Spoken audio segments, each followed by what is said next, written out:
Hey everybody, thank you very much for joining me for Amazon Sellers News Live. Now we're running a little bit late today, so what I'm trying to do is use our video editors here in the office just to create a better product for our news program. And I was running a bit late, so I'm just going live now. So if anyone who watches this live, you have any questions, I'll answer them, and I appreciate your viewership. Number one thing that we get complimented on every day is not my Amazon news program, but that when an Amazon seller has an issue. Megla, thank you very much for joining me. I'm going to be talking about Megla's India event that's coming up really quickly. You have to source outside of China. Stay tuned. We're going to be talking about Megla's upcoming event at the end of this program, okay? But the number one compliment that we get is that when an Amazon seller has a problem, we give you someone to speak with, a human being that knows Amazon, knows suspensions, knows intellectual property law, okay? So feel free to call us for free consultations. Okay, now we're gonna be talking about several stories today. The first story is lawyers suing sellers. Lawyers suing sellers. Now, the vast majority of litigation by big brands against sellers or medium-sized brands against sellers comes out of the Northern District of Illinois, which is the federal courthouse in Chicago. The judges there are prolific issuers of orders freezing absolutely everything, okay? Freezes your Amazon account, freezes your bank account, freezes your inventory, issues subpoenas to Amazon, and just shuts everything down. And that's why the vast majority of litigation comes out of the Northern District of Illinois.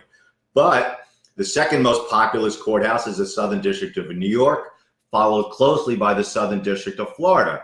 And there's always been the same handful of law firms that sue sellers, usually hundreds or dozens, or even the GBC firm, thousands at a time. It's GBC, Voigt, Gulbranson, David Gulbranson, and a guy named Gaffigan out in Florida. The bad news is there are more law firms who are picking up brands and starting what I think are frivolous lawsuits. That was a hard word for me to say this morning.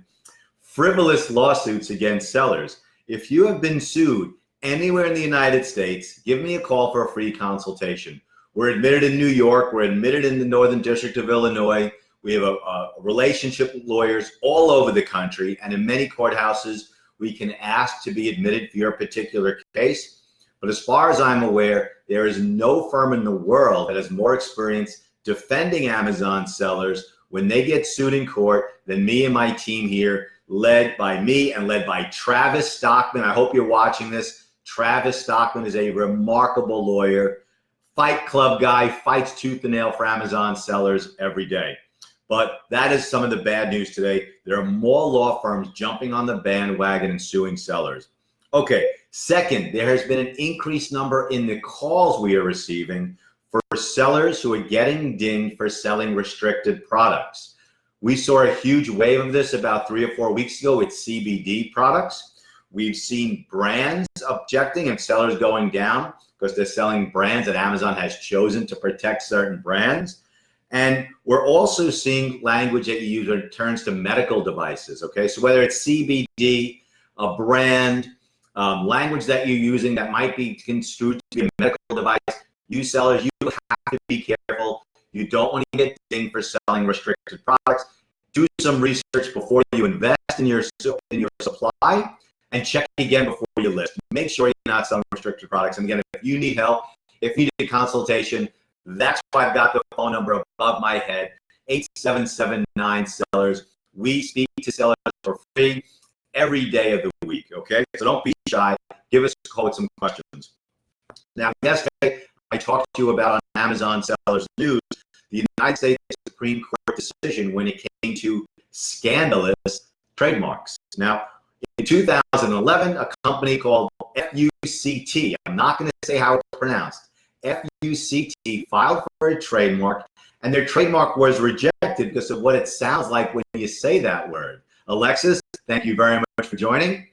Now, the United States Supreme Court, the person who applied, the company that applied for this trademark, FUCT, took the case all the way up to the United States Supreme Court and argued that this is a First Amendment, this is a free speech issue. And the United States Supreme Court agreed. They said, you know what, that is correct. So from now on, scandalous will no longer be a barrier to getting trademarks issued by the USPTO. But what does that mean to Amazon sellers? And that's where my law firm comes into play. That's where me and my partner, Anthony, who is one of the greatest lawyers I've ever met, this is what you need to know. Just because you can get a trademark that is scandalous doesn't mean you can use it on Amazon, okay?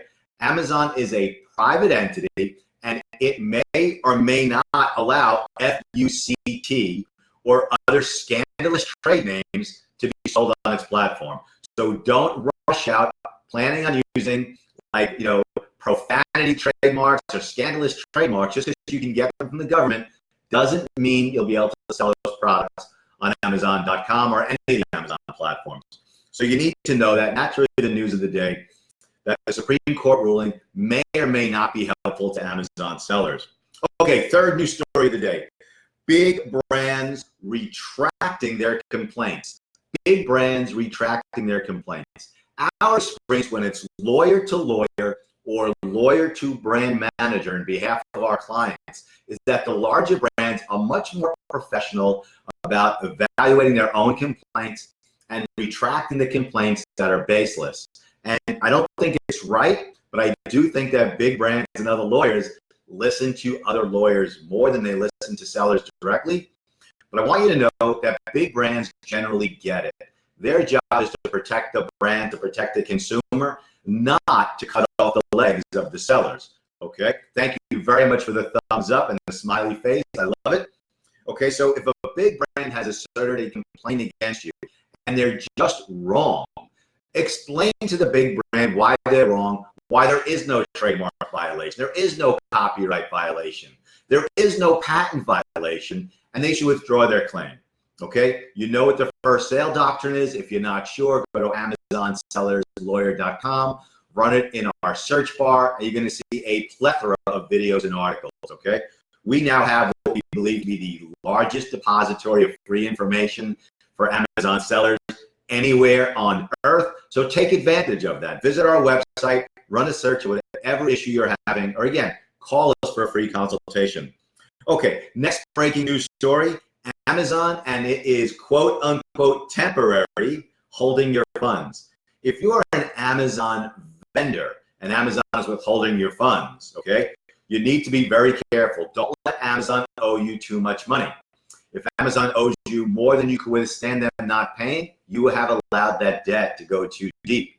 Amazon will buy from vendors, get vendors to get branded goods for them, sell them, but Amazon will keep complaints secret and then use those complaints against you to not pay you, to cancel your purchase orders. We've also seen Amazon cancel purchase orders through the vendor platform at the same time they've locked you out. So you gotta be really careful as an Amazon vendor. Also, if you had an Amazon Vendor Express account and Amazon is still holding your funds, give me a call. You have rights. Sellers have rights. You can go after Amazon for that money through arbitration, through their legal department. There's a lot of different ways of skinning the cat. So if Amazon's temporary holder of your funds feels like it's permanent or feels like it's indefinite, give us a call. These issues are growing in nature. Okay, sellers fighting back. If you have never sold a product, if you were doing online arbitrage and you never actually sold a product, or you sold products that you are certain were genuine, and anybody at all made a complaint that you were selling counterfeit, you have leverage over that person, over that brand, to get that complaint retracted because they may have given you a cause of action against them. One is defamation, the other is defamation per se. Defamation per se means they accuse you of a crime, which it is, selling counterfeit products.